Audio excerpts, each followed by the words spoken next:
ಎಲ್ಲರಿಗೂ ನಮಸ್ಕಾರ. Welcome back to my channel.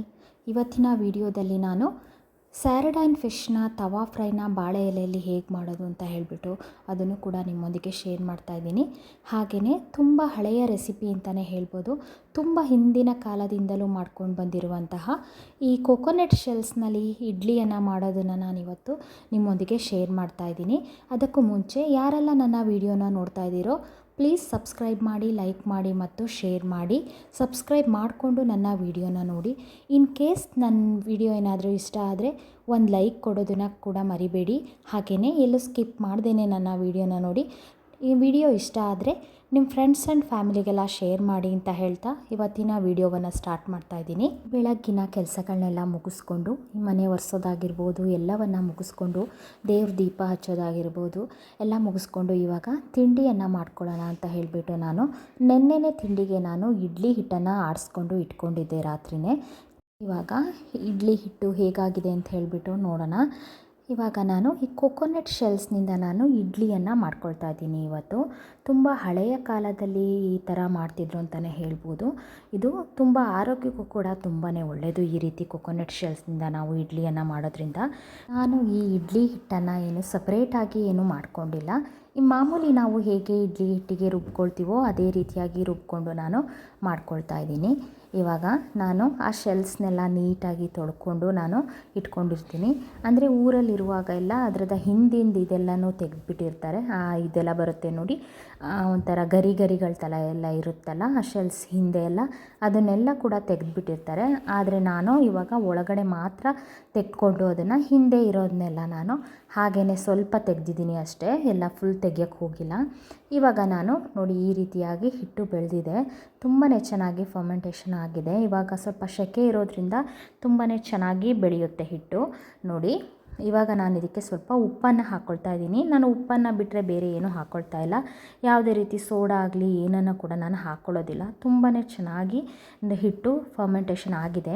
ಇವಾಗ ನೋಡಿ ಕೊಕೊನಟ್ ಶೆಲ್ಸ್ನೆಲ್ಲ ನಾನು ಕ್ಲೀನಾಗಿ ವಾಶ್ ಮಾಡಿಕೊಂಡು ಅದ್ರದ್ದು ನೋಡಿ ಹಿಂದೆ ಎಲ್ಲ ಬರುತ್ತೆ ನೋಡಿ, ಅದನ್ನೆಲ್ಲ ತೆಗೆದುಬಿಟ್ಟು ಇಟ್ಕೊಳ್ತಾರೆ ಊರಲ್ಲೆಲ್ಲ.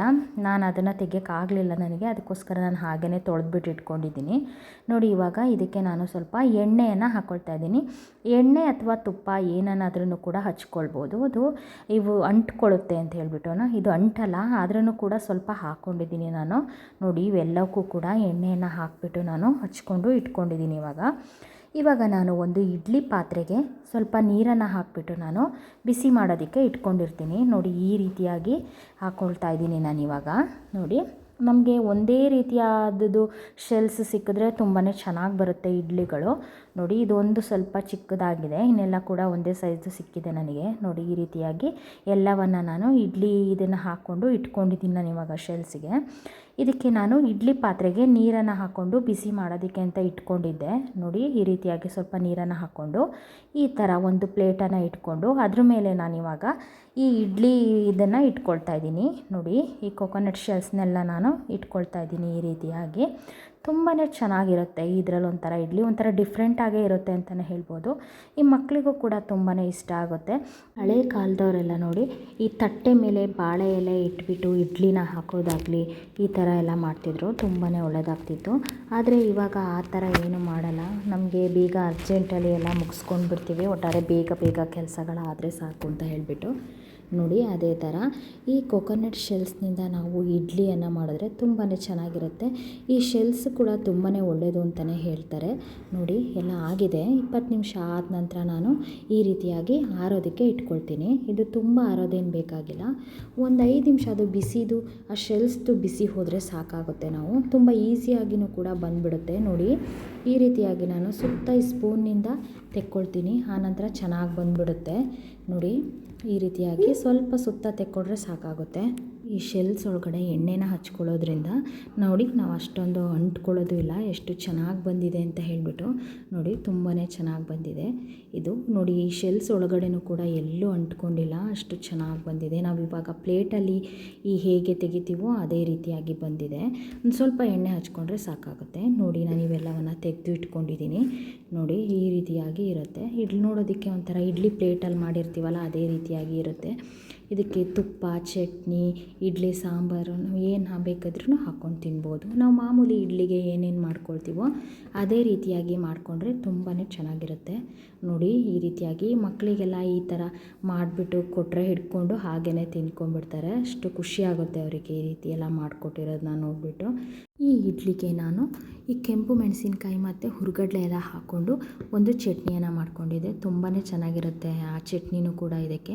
ನೋಡಿ ಈ ರೀತಿಯಾಗಿ ಚಟ್ನಿ ಪುಡಿಗೆ ಸ್ವಲ್ಪ ತುಪ್ಪ ಹಾಕ್ಕೊಂಡು ಈ ಶೆಲ್ಸ್ ಮೇಲೇ ನಾನು ಒಂದು ತೆಗೆದಿಲ್ಲ, ಅದಕ್ಕೆ ಹಾಗೇ ಇಟ್ಟಿದ್ದೀನಿ.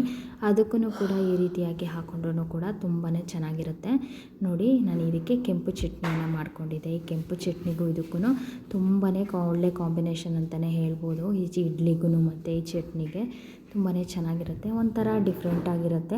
ನಾವು ಬೇರೆ ಏನು ಸಪ್ರೇಟಾಗಿ ಆಡಿಸ್ಕೊಂಡು ಮಾಡ್ಕೊಳ್ಬೇಕಾಗಿಲ್ಲ. ಈ ಮಾಮೂಲಿಯಾಗಿ ಹೇಗೆ ಇಡ್ಲಿಗೆ ಆಡಿಸಿ ಇಟ್ಕೊಂಡಿರ್ತೀವೋ ಅದನ್ನೇ ಕೂಡ ಈ ರೀತಿ ಮಾಡಿಕೊಂಡ್ರೂ ಕೂಡ ತುಂಬಾ ಚೆನ್ನಾಗಿರುತ್ತೆ. ನಾನಿವಾಗ ಮಧ್ಯಾಹ್ನದ ಊಟಕ್ಕೆ ನಾನು ಈ ಬಂಗಡೆ ಮೀನಿಂದ ಒಂದು ತವಾ ಫ್ರೈಯನ್ನು ನಾನು ಇವತ್ತು ತೋರಿಸ್ತಾ ಇದ್ದೀನಿ.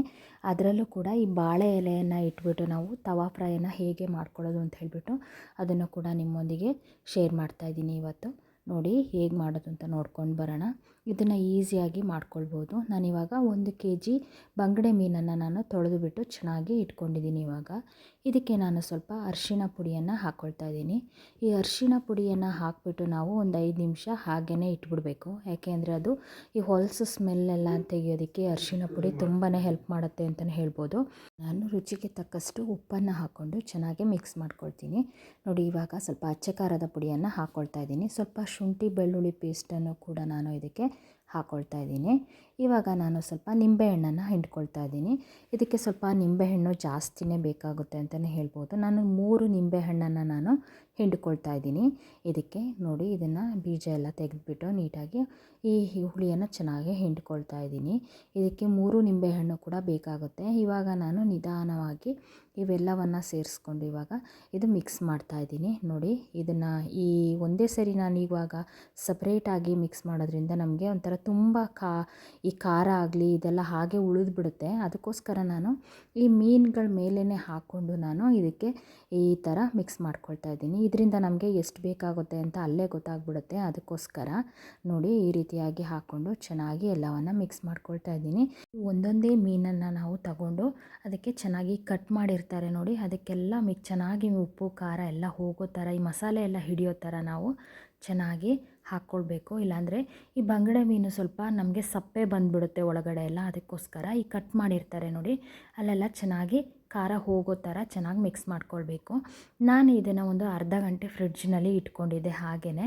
ಇವಾಗ ನಾನು ಒಂದು ತವಾವನ್ನು ಅಂದರೆ ಇದು ಕಾವಲಿಯನ್ನು ನಾನು ಸ್ಟವ್ ಮೇಲೆ ಇಟ್ಕೊಂಡು ಬಿಸಿ ಮಾಡ್ಕೊಳ್ತಾ ಇದ್ದೀನಿ. ಬಿಸಿ ಮಾಡೋಕ್ಕೆ ಇಟ್ಕೊಂಡು ಅದಕ್ಕೆ ಸ್ವಲ್ಪ ಎಣ್ಣೆಯನ್ನು ಹಾಕ್ಕೊಳ್ತಾ ಇದ್ದೀನಿ. ಎಣ್ಣೆ ಹಾಕ್ಕೊಳ್ಳೋದೇನಕ್ಕೆ ಅಂದರೆ ಈ ಬಾಳೆ ಎಲೆ ಹಾಕ್ತೀವಲ್ಲ, ಈ ಬಾಳೆ ಎಲೆ ಅಂಟಬಾರ್ದು ಅನ್ನೋಕ್ಕೋಸ್ಕರ ನಾವು ಹಾಕ್ಕೊಳ್ತಾ ಇದ್ದೀನಿ.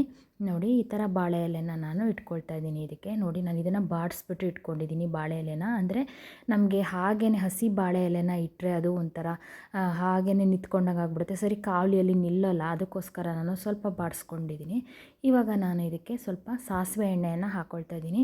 ಈ ಎಣ್ಣೆ ಎಲ್ಲ ಕಡಿಮೆ ಎಲ್ಲ ತಿಂತಾರೆ ನೋಡಿ, ಅಂಥವರಿಗೆಲ್ಲ ಇದು ತುಂಬಾ ಒಳ್ಳೆಯದಾಗುತ್ತೆ ಅಂತಲೇ ಹೇಳ್ಬೋದು. ಈ ಬಾಳೆ ಎಲೆ ತವಾ ಫ್ರೈ ಈ ಎಣ್ಣೆ ಕಡಿಮೆ ಉಪಯೋಗಿಸೋರೆಲ್ಲ ಕೂಡ ಈ ಥರ ಬಾಳೆ ಎಲೆಯಲ್ಲಿ ಇಟ್ಟು ಅದಕ್ಕೆ ಬೇಕಾದರೆ ಹಾಗೇನು ಸ್ವಲ್ಪನೂ ಎಣ್ಣೆನೂ ಯೂಸ್ ಮಾಡ್ದೇನೂ ಕೂಡ ಇದನ್ನು ಮಾಡ್ಕೊಳ್ಬೋದು. ತುಂಬಾ ಚೆನ್ನಾಗಾಗುತ್ತೆ ಅದು ಕೂಡ.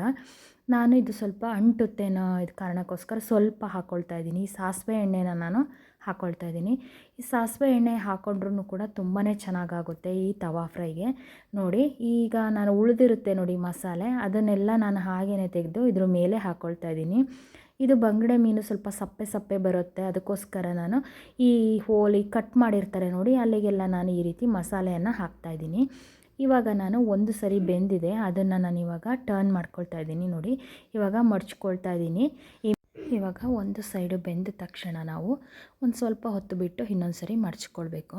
ಅಂದರೆ ನಾವು ಒಂದು ಸ್ವಲ್ಪ ಇದನ್ನು ನಿಧಾನ ಉರಿಯಲ್ಲಿ ಬೇಯಿಸ್ಕೊಳ್ಳೋದ್ರಿಂದ ತುಂಬಾ ಚೆನ್ನಾಗಿ ಬೇಯುತ್ತೆ. ತುಂಬ ಖಾರ ಉಪ್ಪು ಎಲ್ಲ ಚೆನ್ನಾಗಿ ತಗೊಳುತ್ತೆ. ಇವಾಗ ನಾವು ಒಂದೇ ಸರಿಯ ಹೈ ಫ್ಲೇಮಲ್ಲಿ ಇಟ್ಟು ಬೇಯಿಸ್ಕೊಳ್ಳೋದ್ರಿಂದ ಅಂದರೆ ನಮಗೆ ಬೆಂದ ಹಾಗೆ ಕಾಣಿಸುತ್ತೆ, ಆದರೆ ಒಳಗಡೆ ಎಲ್ಲ ಉಪ್ಪು ಖಾರ ಎಲ್ಲ ಅಷ್ಟೊಂದು ಚೆನ್ನಾಗಿ ಹಿಡಿದಿರೋದಿಲ್ಲ. ಅದಕ್ಕೋಸ್ಕರ ನಾವು ತವಾ ಫ್ರೈ ಮಾಡುವಾಗ ಯಾವಾಗಲೂ ಕೂಡ ನಿಧಾನವಾಗಿ ಇಟ್ಕೊಂಡಿರಬೇಕು. ನೋಡಿ ನಾವು ಇದನ್ನು ಜೋರು ಹೈ ಫ್ಲೇಮಲ್ಲಿ ಇಟ್ಟರೂ ಕೂಡ ಇದು ಬಾಳೆದೆಲೆ ಸಿದೋಗುತ್ತೆ ಹೊರತು ಈ ಫಿಶ್ ಏನೂ ಆಗಲ್ಲ. ಅಷ್ಟು ಚೆನ್ನಾಗಿ ನಿಧಾನವಾಗಿ ಬೇಯ್ತಾ ಇರುತ್ತೆ. ಇದು ತುಂಬಾ ಚೆನ್ನಾಗಿರುತ್ತೆ. ಈ ಬಾಳೆ ಎಲೆಯಿಂದ ನಾವು ಈ ಥರ ತವಾ ಫ್ರೈನ ಮಾಡ್ಕೊಳ್ಳೋದು. ಅಂದರೆ ತುಂಬ ಎಣ್ಣೆನೂ ಕೂಡ ತುಂಬಾ ಕಡಿಮೆನೇ ತಗೊಳುತ್ತೆ ಅಂತಲೇ ಹೇಳ್ಬೋದು. ಇವತ್ತಿನ ವಿಡಿಯೋ ಇದಾಗಿತ್ತು. ಎಲ್ರಿಗೂ ನನ್ನ ವಿಡಿಯೋ ಇಷ್ಟ ಆದರೆ ಪ್ಲೀಸ್ ಸಬ್ಸ್ಕ್ರೈಬ್ ಮಾಡಿ, ಲೈಕ್ ಮಾಡಿ ಮತ್ತು ಶೇರ್ ಮಾಡಿ. ಹಾಗೆಯೇ ಮುಂದಿನ ವಿಡಿಯೋದಲ್ಲಿ ಮತ್ತೆ ಸಿಗೋಣ. Thanks for watching.